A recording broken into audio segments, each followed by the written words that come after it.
Hello everyone and welcome to my channel. My name is Mariely Sanchez and I am a 4th grade teacher in South Florida. And right now I'm a virtual teacher that works from her classroom. As you can see, my classroom is not set up for students and I don't know when that will be. My students are pretty much all online. Our school is open for physical and virtual. All teachers report to the school unless we have an ADA accommodation in file. And yeah, in my grade level, we have about 8 teachers and 3 of us are virtual, so our entire class is online, and the rest of us are physical. So I never have any students in here. I pretty much try to keep to myself in my classroom because I have asthma and I'm high risk, so I want to avoid all of that.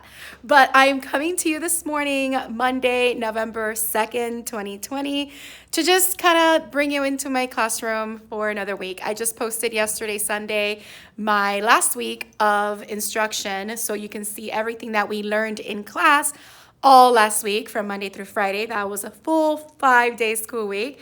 And this morning, I'm currently in my planning break since students are currently taking art. So after planning, the students have iReady lessons to complete, and then we have math at 11:05. But for math, we're going to use up the first part of math to finish up what we were doing this morning in social studies. As you know, tomorrow is election day. So our district is holding a student mock election. And I started my morning by reading Sofia Valdez for Prez, which is a children's book. And I have a copy of it on Epic. So I was able to read it to the students and also then go into iCivics. And we started doing the Win the White House game. So if you never heard of iCivics, let me introduce it to you. Before that, I just wanted to quickly show you the cover of Sofia Valdez, Future Prez. And it was a really nice story. It's written in rhyme and it goes over what citizens can do to make change into their community. And it's a really, really nice story. I have to say, Jen Jones, who is one of my favorite people in the world, she's so amazing. If you haven't checked her out, please go ahead and check her out. I'll leave her Instagram handle down below and her website. So she did a PB&J, which is Picture Books and Jen, that she started in the summer, and she's brought it into the fall on Sofia Valdez, where she basically breaks down picture books and shows you all the teaching points. So she did it on this book on Saturday. I wasn't able to go to the live training, but I did purchase the playback, so the recording. So I am going to watch it, and I'm going to come back to this book later on this week, and we're gonna just do some teaching points from the book that I found really interesting. So just letting you know about that because that is a really great resource. All right, so iCivics.org. I just left the game paused right now, but this is our candidate and we are in the middle of the campaign trail right now. So we are, I believe, in week 7. And then these are our current electoral college votes before the big election. And this is our opponent. And I'm showing the students about the electoral college map. So as we campaign and we go to the different states to talk about our views and positions and to run ads, we get to, move some of these states onto our side. So some of the purple states that you see right here are states that we can swing over to our way. So again, if you've never heard of iCivics, I encourage you to check it out. You can have a free account. You don't have to pay. They do ask for donations from time to time, but it's a really good resource if you want the students to engage with civics type activities to learn about their rights as citizens and how the government works. One that I will use later on when we start talking about the different branches of government is branches of power. And that one is really cool because it starts with the president making a choice. They make a bill, the bill goes to the Congress and so forth. And you get to see whether that bill eventually turns into law. And then of course, once it turns into law, then the Supreme Court probably has a case to make sure that is not unconstitutional. So again, iCivics is really cool. Check it out, and that is what we've been working this morning. So I will leave you now because I am going to continue planning, and I'll let you know later on today how the rest of our day goes. It's now the end of the day, and I just have to tell you that during our math time, which was supposed to be our math time, we just ended up finishing the Win the White House in iCivics. The students loved it. I assigned it for them to complete this week so they can do their own simulation of trying to win the White House as a presidential candidate. So Let's see how they do. I assigned it to them through iCivics. I gave them their login information and I emailed it to them. So hopefully they have a great time doing that.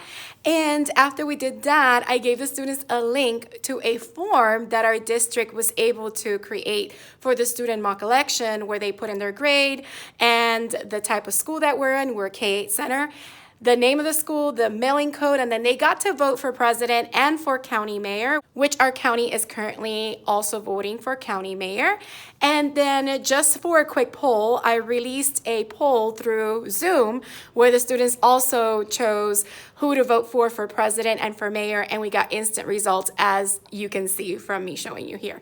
So that was our social studies lesson. Then we went into our math, which we basically just do the math on the spot, the interactive lesson through Go Math, and they did their PMT while on camera, and I was able to assist students as they needed help completing some of the questions. Then we moved on to our reading lesson. We watched a vocabulary video on compare and contrast, and then we did a Jamboard together on comparing and contrasting earthquakes and tsunamis, which was part of the main selection. So I created a new template, which I'll be sure to link down below so you can grab a free copy for yourself. And I have some different options that you can choose from, and it's empty. The one I'm going to show you now has labels for what we were comparing, but the one that you're going to download is blank, so you can use the text box within Jamboard to create labels of what you're comparing and contrasting. Now, I've been training thinking maps, so the way that I use compare and contrast as a graphic organizer is by using the double bubble, but I'm also including some Venn diagrams that you can use as well. So here is the Jamboard with our double bubble comparing and contrasting earthquake and tsunami. I just inserted in my own template, I inserted this little icon graphics to symbolize those. And you can do the same thing when you get the blank one. You just go over here to insert image or add image, and then you'll be able to go ahead and do that. And this is just an image. What you see here, see, I can delete it and then I can undo it. It's just an image that I resized to fit the entire Jamboard. And as you can see, the students and I were able to come up with the differences, how earthquakes are different from tsunamis. So they gave me how they're caused, how humans can survive, and the damage. And they did the same thing with the difference for tsunamis, the damage, how we survive, and the cause. And in the middle, we put how they were the same. Now, obviously, this is limited. We just did 3, 3, and 3. But with a double bubble, when you create your own, you can definitely add more circles as you keep comparing and contrasting. And they don't all have to be even. It's just the way that I did it. So as you can see, I also color coded it, which is something that I like to do. Color activates the brain. The brain loves patterns and color. So I went ahead and I did the difference for earthquakes in blue, the difference for tsunamis in yellow. And what do blue and yellow make? Green, which is why the middle is green. I have this as an option for you in color as well, so that you have these rectangles in the background or without the rectangles in the background. So just giving you some various different options that you can use, but this was a really great activity during reading. And that basically was a wrap up for our Monday. Tomorrow is a teacher planning day, like I mentioned before, so I'll be doing some trainings from home or from here. I have to confirm. And I will see you probably back on Wednesday. Hello, welcome to Wednesday, November 4th, 2020. I'm coming to you at the end of the day because Wednesdays I just teach nonstop, except for lunch. I have a nice lunch, 30 minutes, and then the students work on iReady, and then I end with the last lesson of the day. So I wanted to pretty much give you the highlights of all the learning that we accomplished today. So I want to start by saying that first we were looking at the Electoral College map to show the states, which ones were red, which ones were blue, and then we talked about the elections because of course that was on the students' minds. And Miami-Dade County made history. We have elected our first female mayor, so that is a historical event. And of course, at the time that you're watching this video, we are still awaiting the presidential results, and that may take a couple more days. But after we talked about the elections, we went ahead and went straight into our writing. Since we weren't able to do our writing lesson on Monday, I wanted to make sure we started with writing this morning. So we went back to our Nearpod and continued working from where we left off. As you may remember from last week, we are currently working on a rainforest prompt. It's an informative text-based writing prompt. It's a two-part prompt as well. The students have to explain why rainforests are important and why they need to preserve them. So this is my little Nearpod. We had already read the first source that the district gave to us, and then we started highlighting important information, text evidence that will help us answer that prompt. So this first source had 2 full pages. And then the students went ahead and had the opportunity to gather some evidence. So they had a drawing activity, but then I went ahead and I put together most of the things that they wrote for our graphic organizer on gathering evidence on why the rainforests are important and why they need to be preserved according to the information in the first source. So today we mostly focus on the second source. We were rereading it, which is this one right here. The students were able to have a draw it activity where they can actually take their highlighting tool, select a color, and start highlighting right on the text. And pardon me for my squiggly line there. But they were able to do that, and I was able to see their highlighting, and Nearpod saves their responses so I can go back and see. And they had the second page only had that little bit of sentence at the top that they could annotate. So I went ahead and I did the annotations as well while they were doing it. And then I took a screenshot, which I added to the presentation that we're going to go over tomorrow. But as you can see, I highlighted some important evidence as well as wrote some annotations on the margin to help me find evidence that supports why they're important and why they need to be preserved. And the last page only had this one little sentence about what we can do to help end or reduce deforestation. So once we read the passage, the students did this collaborative board, and I'll actually insert a clip right here that shows some of the answers that the students were providing in the collaborative board. So they were able to write a post related to the prompt. On my teacher view, I could see who were the students that were answering. Of course, I disabled the names because in Nearpod you can disable to show the names for the purpose of this video. And then I enabled the names later on to see who was sharing what. And that way I can also make sure that all students were sharing. And some of the students immediately said, oh, this is like a Padlet, because it really is. It's like a Padlet within Nearpod where the students are creating almost like little sticky notes that are responding to a specific collaborative topic. So that's what we pretty much ended the day with. And tomorrow they'll go ahead and add more evidence from saving the rainforest.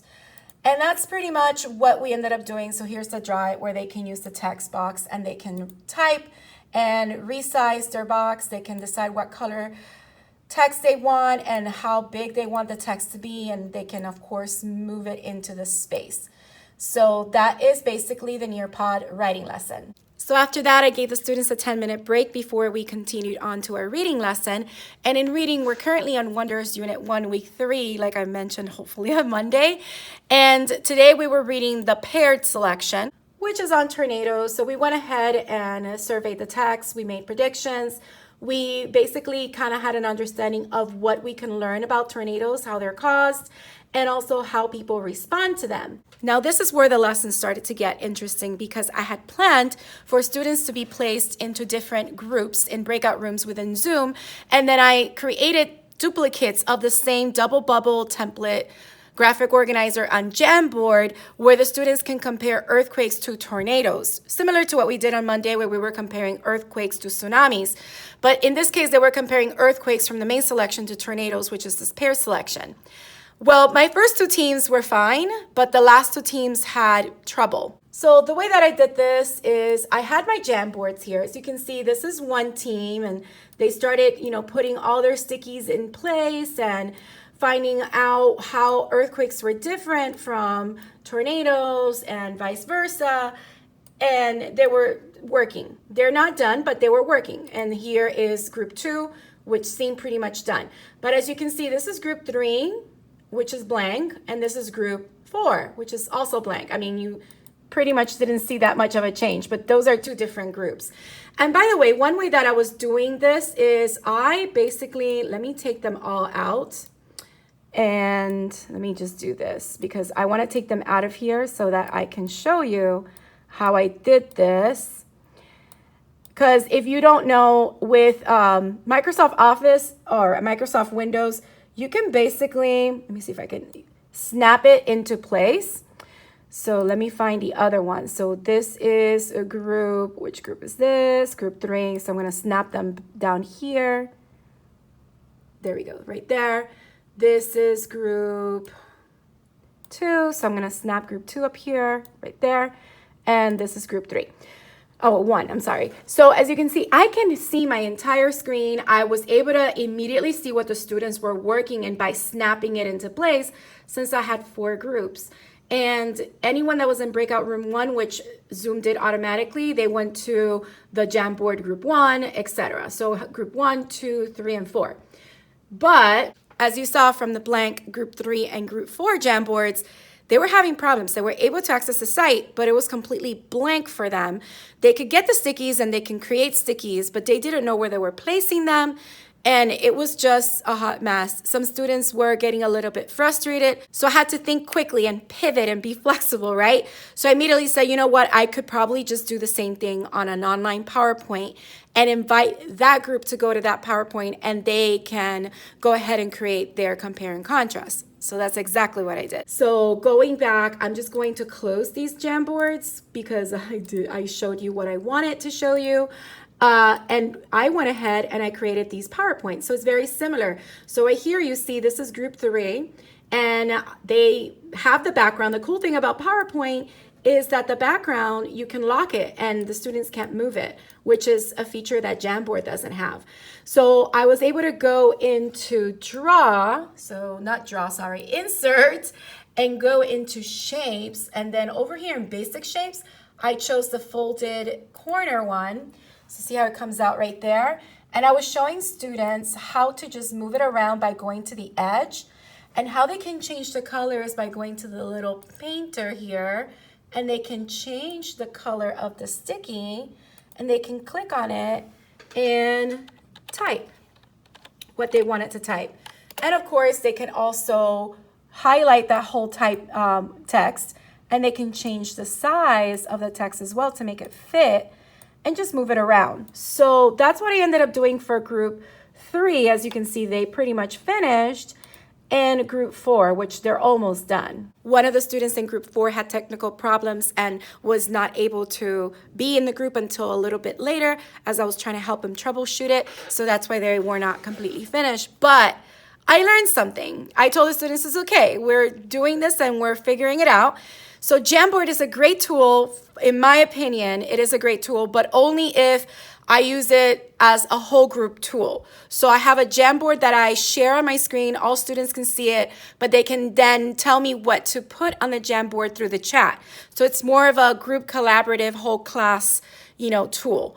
But if I want students to do group work similar to this, because we're a Microsoft district, I rather just use our Microsoft PowerPoint and just have students work on that. Another option obviously would be Google Slides, where you can also set your background. The students won't move it and they can add the text into the circles.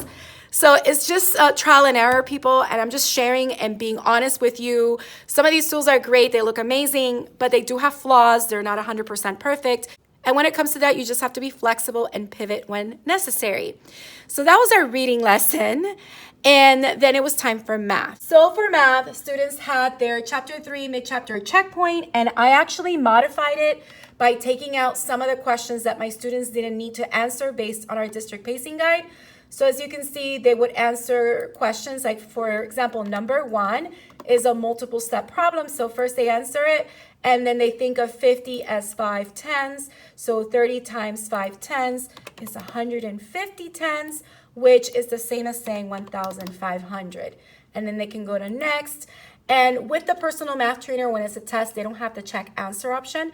But when I do give the personal math trainer for lesson review, they have the check answer button so they can actually check their answers and try again if they didn't get correctly. So these are all the problems that we've been going over because we're currently in multiplying 2-digit by 2-digit numbers. So they had a total of 13 questions to answer for this mid-chapter checkpoint, including some one-word problem that is multi-step. Now I have to admit that I am behind in math and I'm trying to catch up. I'm supposed to either be ending chapter 4 or in chapter 5. So We're almost done with chapter 3, but I want to make sure the students understand the strategies and the concepts to multiplying numbers. All right, so that moves us on to the last lesson of the day, which was science. And we started by viewing this video from Discovery Ed, What Are Natural Resources? It was about 2 minutes long. And then I showed them the BrainPOP video on natural resources. So that was really good review for them to also learn about that.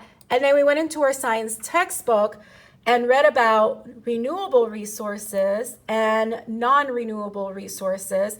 They need to know the difference between the two. And of course, as it relates to Florida, because it's one of our 4th grade Florida standards for science, they also needed to know the minerals of Florida and how they are non-renewable resources. And they got to see some examples of them right over here. So after we did that, we did a whole class Jamboard where we were doing a double bubble, where we were comparing renewable to non-renewable resources. We started with the similarities in the middle. We went ahead and put in the differences on either side, and we were able to have a nice discussion on that. And we ended the lesson with a vocabulary video on natural resources. And that's the end of our Wednesday. And right now I'm getting ready to go into a faculty meeting because we are voting for Teacher of the Year, Rookie Teacher of the Year, and Paraprofessional of the Year, I believe. So that is all I have for you for today, for Wednesday. I hope you're doing well wherever you are. I'll see you tomorrow, Thursday. It is now Thursday, November 5th, and let me show you what we ended up doing today. I am coming to you at the end of the day. Thursdays are just like Wednesdays for me. I teach nonstop until 2 p.m. I only have my lunch break, and then at 2 I have my planning period. So let me just give you a rundown of the highlights of what we ended up working on today for all the subjects. In reading, we were looking at this passage that comes with our Wonders practice book, Rising Waters. It does review our comprehension skill of compare and contrast, as well as still talk about the topic of what we're addressing with this particular unit, which is natural disasters, or how do humans respond or people respond to natural disasters. I went ahead and I wanted to try using this new web tool or website called Edji. So it's Edji, EDJI.it, and I created a free account. It gives you 2 readings that you can post, but they do have an option for educators to complete like their training course online. You follow some steps so that you can get 6 months of their Hero subscription, which would be $10 a month, but you can get it free for 6 months. But I wanted to see if I can try with my students. Basically, I placed the PDF into Edji. I shared a code with the students to use when they enter the website, and they entered, as you can see, those are all their initials. They entered the text and were able to start annotating. The cool thing is that the more people annotated the same thing, it goes from yellow to orange to dark red, and I think then burgundy. There are some tools on the side that let you know who are the students that joined. This is the heat vision. You can turn it on and off for the students. You don't really see, so you see how it says you have turned heat vision off. But if I turn heat vision on, then all the students can see all the colors so that they can see all the people that have been highlighting. You can also see a stream of the comments and highlighting that is happening. And of course, a recap option. Again, if you like to learn more, you can. The cool thing is that when they highlight, they get to add a comment. So for example, if I were to want to highlight this, I can click on the first word and then click on the last word so I can highlight the whole sentence, and then click on new. And when I do that, this little box appears and I can type in my comment, or I can choose a quick label, which you can decide which quick labels you want your students to use so that they can make annotations, and you can then save it. The cool thing is that students can then reply to each other's comments and so forth. So this is really neat. It was really cool to try it out with the students. As you can see, we highlighted all the way to the second page, and then they had these 3 questions that they needed to answer. The 3 questions, there is a way that you can have them answer it right here on Edji, but I ended up just creating an assignment on Microsoft Teams, and this is what the assignment looks like. I went ahead and I added it to my class notebook. And from there, I can attach it to the assignment, and then students will have that assignment in their own class notebook so that they can go ahead and they can highlight using the draw tool. And then when they get to the questions, they just double click on the side, a text box appears, they can type in the answer and then move the answer to the section where they need to respond to. So that's a really neat way that you can do that. So let me close this for a second. I'm going to go into my class notebook. I'm going to try and show you how I do that. So let me see. You have to click on this right here to open up the menu. And I have to put my camera over so that I can keep my students' names private. But then you want to go to the content library. Let me just go and do this. Right here. You want to go to the content library. From there, you're going to click on using the content. And you see how I have rising waters there, and I used it for cyberbullying. You want to come all the way to the bottom of this column, to the bottom over here, where it says plus page. And you see you have a new page that comes up. So I'm going to just, for the purpose of this, just put a test page. Just give it a title, then click over here, and then you can go to Insert, and then you want to click on this triangle under File, Insert File Printout. And you want to choose where you want to get it from. So I have Rising Water Passage. Let's just say I have it saved there. So I am going to select it. I'm going to insert it. And I'm going to wait until it actually loads into Class Notebook. It may take a few seconds or a minute or two. So just give it a moment. And when it finishes loading, it'll look like this. I usually click on this icon and I delete it so it's not confusing. And then from here, I can assign it to my students, and I'll show you how to do that. But for the students, when they open it, it looks similar to this, except that they'll have like a close button over here. As they work into it, it'll save as they are making changes. So what I said about highlighting, they just go to their draw tool bar at the top, choose highlighter, they can choose the color, and they can highlight the text. And they can also type annotations. So to go back, you just click on the arrow there, and there's already a box here. But let's say I don't want that box where it's already there. You type in here. So type here. Okay, so I just typed. I can click out and I can choose it and I can move it around. So that's how I was able to do it. So at the bottom, I told the kids, don't click on the image itself. Click until your cursor turns from an arrow to like a capital I. And then you can click there. See, the text box comes out. And once they type their answer, they can just move it into the space there. So how do I add this to my assignment? Let me show you. So obviously go to Assignments and go to Create and go to Assignment again. You want to give it a title, whatever title you want. You want to give students instructions, whatever those instructions are. You're going to click on Add Resources. If you're using Microsoft Teams, this will come in handy. So when you go there, you want to click on Class Notebook, and then you want to click on the Content Library, which is where I added it, using the Content Library, and then here they are. So there's my test. I can click on that, and I can attach it, and just wait a moment. And then you want to select the section that you want it to go into your students' notebooks. I have one that's called Assignments. And there. And it says students edit their own copy so that it looks similar to what I showed you earlier. So then you select how many points you're doing it out of and what the due date is and the time that they can turn it in, etc. And then you can go ahead and upload it. Mine doesn't have a title, which is why it doesn't say assign, but let's see if I put a T there. Now it says assign, but you can schedule it as well. Let's say you don't want it to go live now. You just go to Edit, Schedule to Assign in the Future, and you select the day that you want to assign it and the time you want it to show up for your students, and then you can click on Done, and it'll say Schedule instead of Assign. So that's basically how I set up that assignment in Microsoft Teams. So if you use Microsoft Teams, this might be a little neat and great little tip if you don't know how to make your PDF files editable for the students to fill out. Using this little strategy with Class Notebook within Microsoft Teams and assigning that page so students do it, it's easy. So that's what we did for reading. For writing, again, we're still working with the rainforest prompt, but today what we ended up doing is what I showed you yesterday. So I reviewed it again. I reviewed this with the students, and we also reviewed, let me bring it up, the annotations for source 2, and then the students helped me to add the evidence to the graphic organizer. So let me show you that. Here it is. This is what we added for the second source.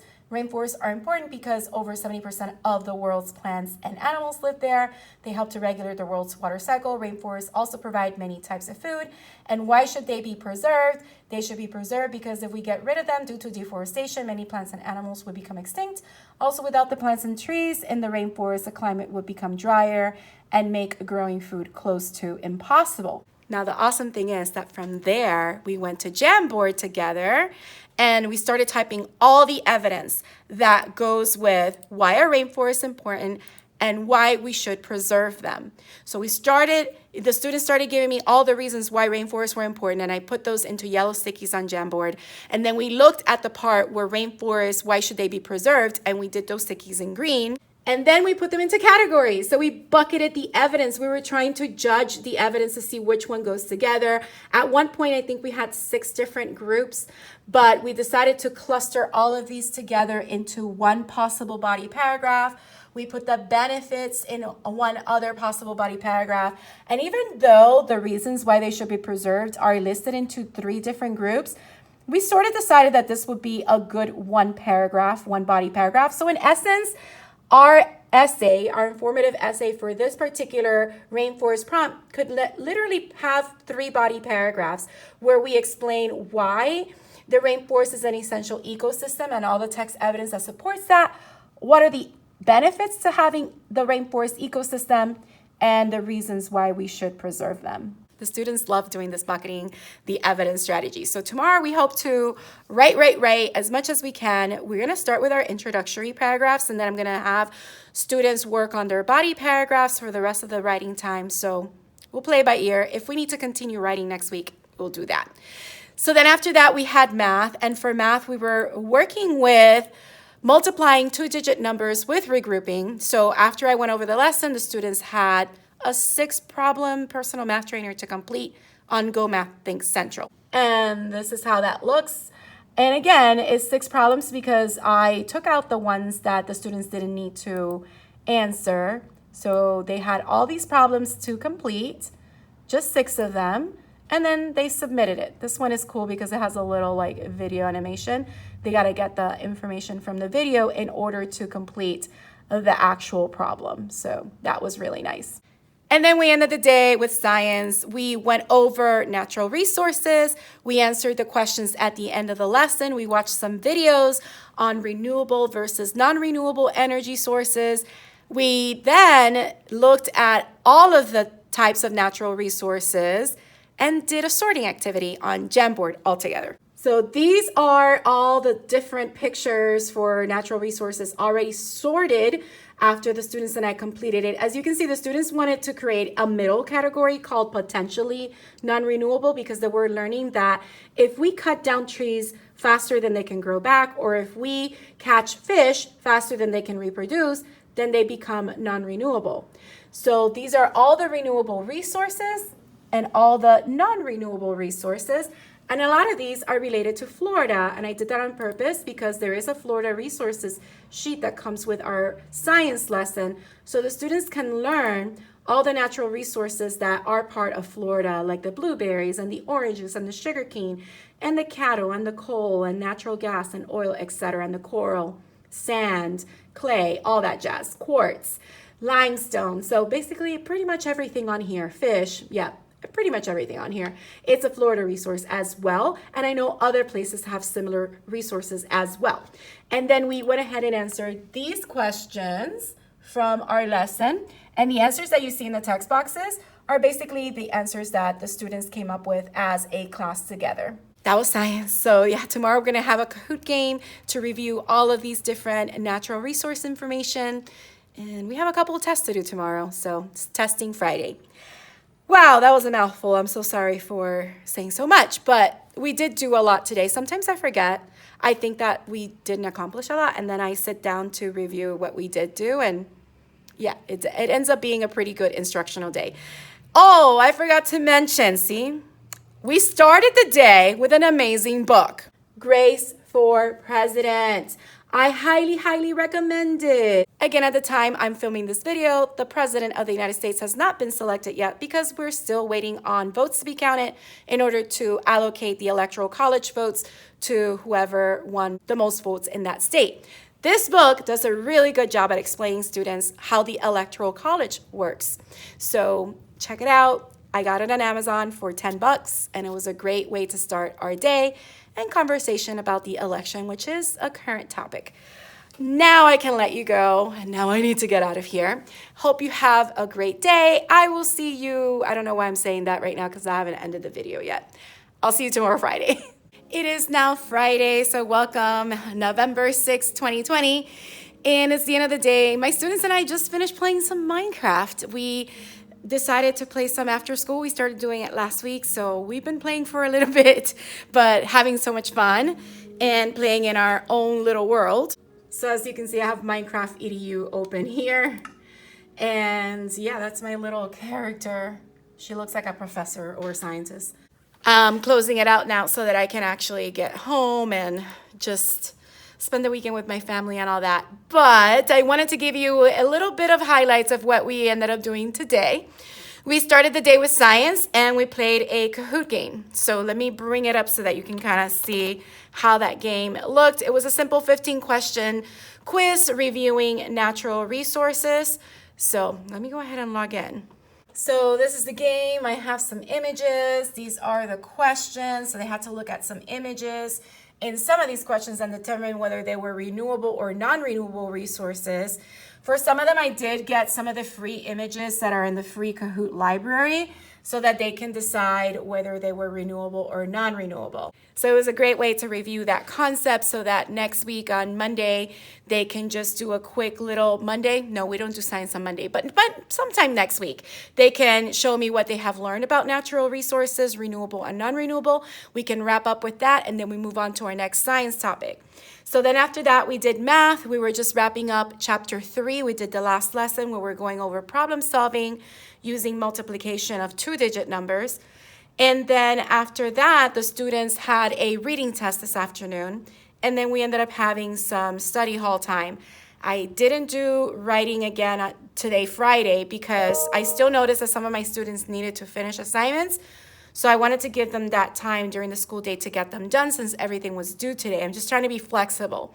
So we'll pick up writing on Monday. Plus, after a long reading test, I wanted to give them a little bit of a break because it's Friday. And even though it was only a 4-day school week, it still felt pretty long.